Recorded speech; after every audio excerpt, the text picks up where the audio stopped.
రెడ్డి గారు నాగిరెడ్డి గారు ఇప్పుడు నాగిరెడ్డి గారు తాజాగా మహారాష్ట్రలో ఉల్లి రైతులు చాలా తీవ్రమైనటువంటి నిరసనలు వ్యక్తం చేస్తారు. ఉల్లి ధర కిలో రూపాయికి పడిపోయిందంటండి. వాయిస్ వినపడుతుందండి?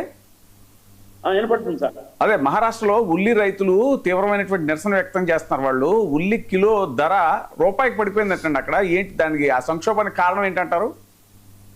సరే, యాక్చువల్ గా కూడా ఉల్లి అంటే నిల్వ ఉండే సామర్థ్యం తక్కువ ఉంటుందండి.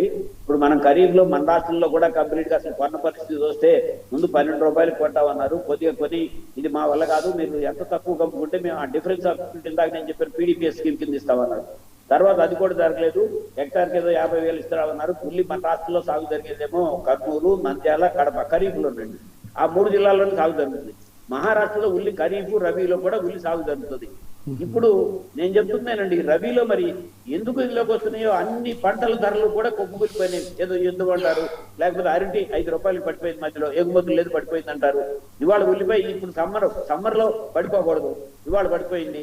ఇవాళ అనంతపురం జిల్లాలో ఇవాళ ప్రభుత్వ అనుకూల ఛానల్లోనే వచ్చింది. దానిమ్మకాయలు ట్రక్కు దానిమ్మకాయలు తెగులొచ్చి ట్రక్కులు పారబోసిన పరిస్థితి.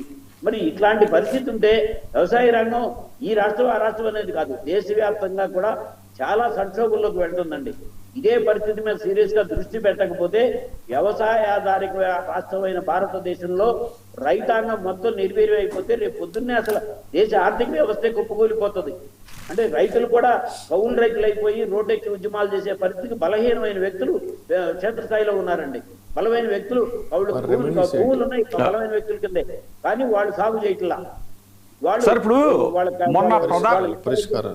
మొన్న ప్రధానమంత్రి గారు ఎరువులు తక్కువగా వాడాలి అని కూడా అన్నారు. మరి ఏంటి ఇప్పుడేమో మీరు పక్కన సంక్షోభం, ఇప్పుడు ఇది అసలు ఏంటి పరిష్కారం ఏంటి? సార్ యాక్చువల్ గా ఎరువుల విషయంలో కూడా అంటే ఇది ఒక ఎస్కేపిజం అంటాం. సో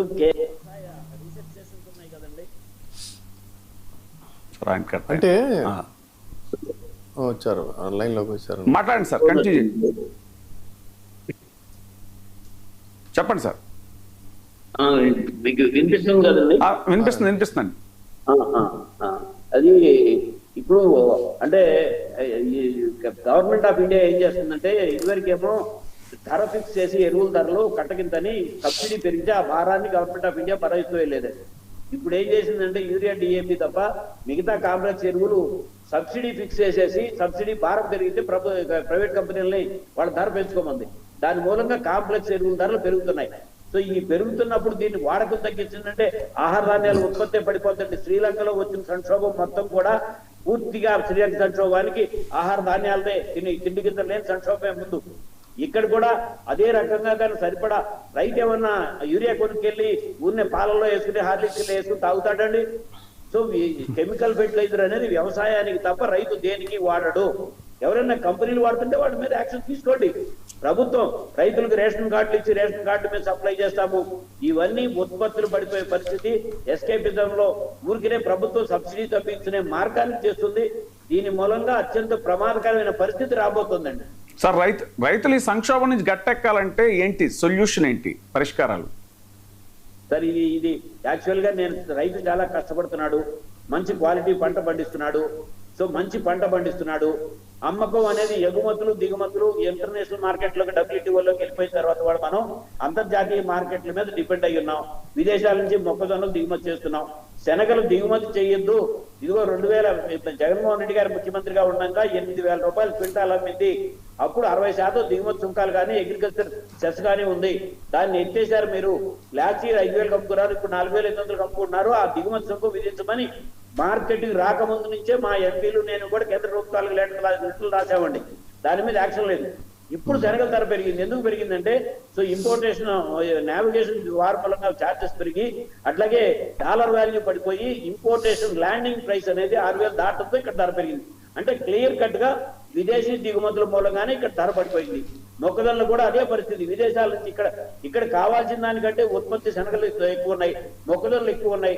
ఇటువంటిప్పుడు ఉత్పత్తిని ఎందుకు రాణిస్తున్నాం? అంటే ఇప్పుడు మీరు పత్తి విషయంలో మొన్న రామ్మోహన్ నాయుడు గారు వాళ్ళు కలిసి వెళ్ళి 11% ఇంపోర్ట్ డ్యూటీ ఎత్తేయమని లెటర్ ఇచ్చారు. ఈ సంవత్సరం ఖరీఫ్ లో పత్తి విషయంలో ఒక ఆంధ్రప్రదేశ్ లోనే 8,000 నుంచి 9,000 కోట్లు లక్షపోయారు. సో నాగిరెడ్డి గారు ఒక్క నిమిషం నాగిరెడ్డి గారు సార్ చెప్పండి. 5,000 నుంచి 6,000 అమ్ముకున్నారు.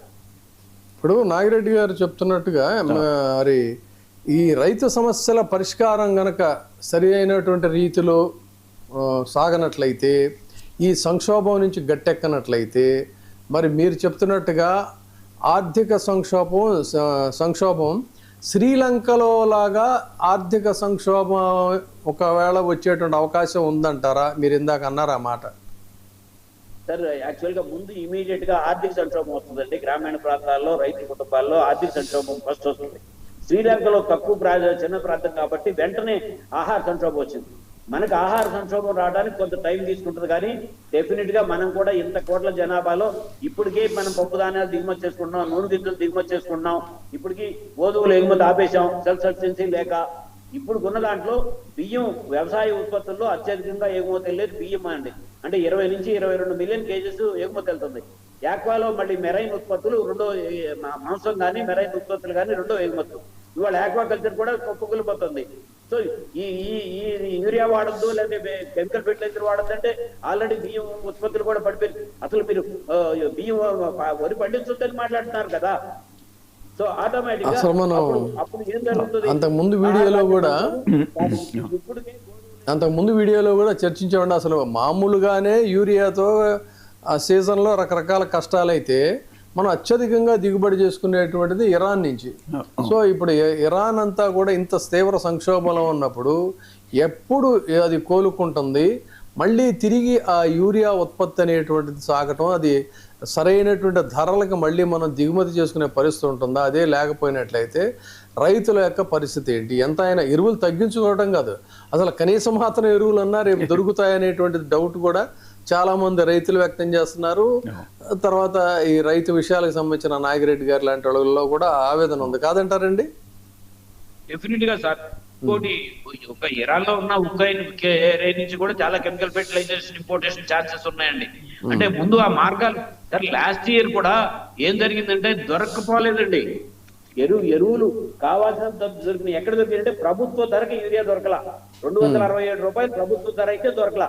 బ్లాక్ మార్కెట్ లో 400కి వెళ్తే 500కి వెళ్తే దొరికింది కదా. అంటే దేశంలో సఫిషియెంట్ గా సప్లై వచ్చింది కదా. బ్లాక్ మార్కెటింగ్ అరికట్టాల్సిన పరిస్థితి ఎవరిది? ప్రభుత్వాన్ని. సో ఈ బ్లాక్ మార్కెట్ అంతా కూడా ప్రభుత్వ అనుకూల వర్గాల చేతుల నుంచి ముందు నుంచే వ్యాపారస్తుల చేతుల్లోకి ముందు నుంచే వాళ్ళ చేతుల్లోకి వెళ్ళిపోతున్నప్పుడు ఈ ప్రమాదం మీద సరి అయిన దృష్టి పెట్టకపోతే ఉత్పత్తి వ్యయం, డీజిల్ ఆయిల్ పెట్రోల్ పెరిగిన దాంతో ఉత్పత్తి వ్యయం పెరుగుతుంది, ఎరువుల ధరలు పెరగడంతో ఉత్పత్తి వ్యయం పెరుగుతుంది, అలాగే లేబర్ వేజెస్ పెరగడంతో ఉత్పత్తి వ్యయం పెరుగుతుంది. కానీ అమ్మకం ధర ఏమో దిగుమతుల మూలంగాను లేకపోతే సరైన టైంలో ఎగుమతుల యొక్క మూలంగా అమ్మకం ధరలు కుప్పకూలిపోతే ఆర్థిక సంక్షోభం మొత్తం ముందు రైతు కుటుంబంలో మొదలవుతుంది. తరువాత రాష్ట్ర ప్రభుత్వాలకు కూడా ఆర్థిక సంక్షోభం. ఇప్పుడు ఇందాకే నేను ఏప్రిల్ నెలలో మన రాష్ట్ర ప్రభుత్వం ఆదాయం చెప్పాను కదా. సో ఖర్చులకి ఆదాయానికి వాళ్ళ బడ్జెట్ అంచనాల్లోనే 10,200 కోట్లు ఆదాయం పడిపోయినట్టుగా వాళ్ళ లెక్కలోనే చెప్తుంది ఒక నెలలో. అంటే ఒక నెలలో జిఎస్టీలు కానీ ఇవన్నీ కూడా ఎక్కడా కూడా భూముల ధరలు ఆల్రెడీ రిజిస్ట్రేషన్ తగ్గిపోయినాయి. ఇవన్నీ ఇంపాక్ట్ పడిపోయి ఆటోమేటిక్ గా ఈ సంవత్సరం ఇదే పరిస్థితిలో ఉంటే వచ్చే సంవత్సరం పొగాకు మేము క్రాప్ హాలిడే ఇస్తామంటున్నారు. అట్లాగే ఆక్వా రైతులు ఇదే పరిస్థితి ఉంటే మేము వచ్చే సంవత్సరం క్రాప్ హాలిడే ఇస్తామంటున్నారు. ఇదే పరిస్థితి జరిగితే ఆటోమేటిక్ గా ఉత్పత్తుల మీద ప్రమాదం పడ్డప్పుడు అప్పుడు ఆహార సంక్షోభం కూడా వస్తుంది కదండి. అప్పుడు ఇంత పాపులేషన్ ఉన్న దేశం ఆయన చెప్పినట్టుగా ఇదే కదా.